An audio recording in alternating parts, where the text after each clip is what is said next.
इस वीडियो में हम आपको एक सीक्रेट चिट्ठी की कहानी सुनाएंगे। वो चिट्ठी जिसके बारे में कहा जा रहा है कि उसे इंडिया और चाइना के बीच की कट्टी को मिट्टी में बदल दिया। कहानी शुरू करेंगे मार्च 2025 से। अमेरिकी राष्ट्रपति डोनाल्ड ट्रंप ने चीन के खिलाफ टैरिफ वॉर छेड़ दिया था, लेकिन उनसे 10,000 किलोमीटर दूर बैठे चाइनीज प्रेसिडेंट शी जिनपिंग एक अलग ही प्लानिंग पर काम कर रहे थे।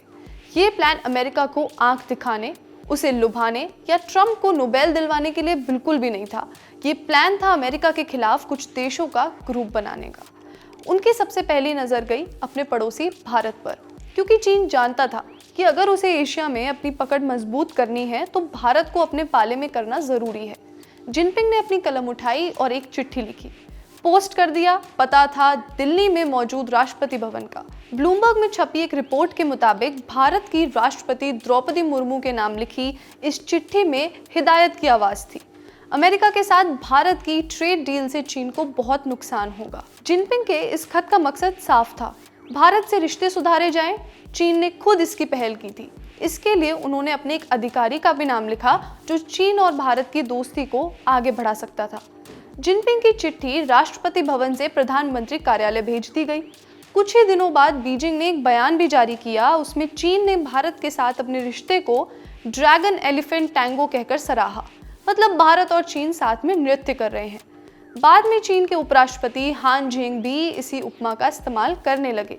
हालांकि चिट्ठी के फौरन बाद भारत ने क्या एक्शन लिया ये उस वक्त सामने नहीं आया था, लेकिन कुछ घटनाक्रम सामने आए। अमेरिका के साथ कई राउंड की बातचीत के बाद भी ट्रेड डील पर हमारी बात नहीं बन पा रही थी। उधर ट्रंप भी लगातार ऑपरेशन सिंदूर के बाद भारत और पाकिस्तान के बीच सीज फायर के लिए अपनी पीठ थपथपाने लगे थे। भारतीय अधिकारी इससे परेशान हो गए थे। उधर ऑपरेशन सिंदूर के दौरान चीन का भी नाम खराब हुआ। उस पर इल्जाम लगे कि उसने पाकिस्तान को भारत के खिलाफ मदद पहुंचवाई थी। कट टू अगस्त 2025, भारत और चीन के बीच पड़ी दरार कुछ बढ़ती नजर आने लगी। ट्रंप के टैरिफ से परेशान दोनों देशों ने एक बड़ा कदम उठाया।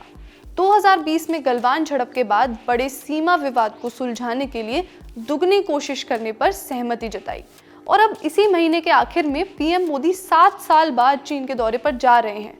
और ये सब कैसे हुआ? जानकार तो कहते हैं कि वो जो चिट्ठी थी जिसके बारे में हमने आपको कुछ देर पहले बताया था, उस चिट्ठी से ही बात आगे बढ़ी है, और इतनी बड़ी है कि दोनों देश फिर से परस्पर व्यापार के रास्ते ढूंढ रहे हैं। फ्लाइट्स तक शुरू हो गई हैं। लेकिन बात सिर्फ इतनी नहीं है। जनवरी 2024 से ही प्रधानमंत्री मोदी चुपचाप चीन के साथ तनाव कम करने के रास्ते तलाश रहे थे। उस समय लोकसभा चुनाव सर पर थे। ब्लूमबर्ग की रिपोर्ट के मुताबिक केंद्र के अधिकारियों का मानना था कि अगर बीजिंग से रिश्ते सुधरते हैं तो लड़खड़ाती अर्थव्यवस्था को सहारा मिलेगा। साथ ही चीन से लगने वाले 3,488 किलोमीटर लंबी सीमा पर लगातार सेना तैनात रखने का खर्चा भी बढ़ रहा था। 2023 के मध्य तक दोनों देशों ने सीमा के सैनिकों को पीछे हटाने पर सहमति बनाने की कोशिश की थी, लेकिन छोटे छोटे मुद्दों की वजह से तब बात नहीं बन पाई थी। इसके बाद जोहानिसबर्ग में हुए ब्रिक्स सम्मेलन के दौरान मोदी और शी जिनपिंग की मुलाकात की प्लानिंग भी फेल हो गई। अक्टूबर 2024 में हालात सुधरने लगे। भारत और चीन ने सीमा से सैनिकों को पीछे हटाने पर हामी भरी। ब्रिक्स समिट के लिए रूस पहुंचे पीएम मोदी और शी जिनपिंग के बीच द्विपक्षीय बैठक भी हुई। फिर जुलाई 2025 में भारत के विदेश मंत्री एस जयशंकर ने बीजिंग में चीनी विदेश मंत्री वांग यी से मुलाकात की। जयशंकर ने चीन से कहा कि वह दोनों देशों में व्यापार में अड़चन डालने वाली नीतियां ना अपनाएं। चीन ने बात मानी और रेयर अर्थ मिनरल्स के एक्सपोर्ट्स पर लगी रोक हटा दी।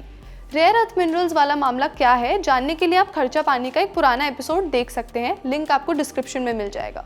ब्लूमबर्ग की एक रिपोर्ट के मुताबिक अडानी ग्रुप भी चीनी इलेक्ट्रिक व्हीकल दिग्गज BYD कंपनी के साथ साझेदारी की कोशिश में लगा हुआ है। इस समझौते से अडानी समूह को भारत में बैटरी बनाने और क्लीन एनर्जी क्षेत्र में और आगे बढ़ने का मौका मिल सकता है। रिलायंस इंडस्ट्रीज और JSW ग्रुप भी चीन की कंपनियों के साथ चुपचाप डील्स करने की कोशिश कर रहे हैं। इतनी बात तो समझ आ गई कि भारत और चीन रिश्ते सुधारने की कोशिश कर रहे हैं, लेकिन हर छोटी बात पर पिनकने वाले चीन ने भारत से रिश्ते सुधारने के लिए खुद पहल कैसे कर दी? जवाब छुपा है साल 2017 में। तब पीएम मोदी ने एक कोशिश की। तब जर्मनी के हैम्बर्ग में G20 देशों की बैठक थी। जिनपिंग और पीएम मोदी दोनों शामिल हुए थे, लेकिन भारत और चीन के बीच कुछ तनातनी चल रही थी।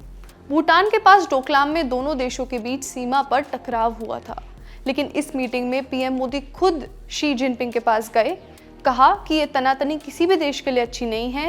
ये पहल शी जिनपिंग को बहुत भाई। उन्होंने भी विवाद सुलझाने पर सहमति जताई। कुछ ही दिन बाद भारत चीन के बीच 74 दिनों से चल रहा डोकलाम का स्टैंड ऑफ खत्म हो गया और अब है चिट्ठी, बातें और टैरिफ।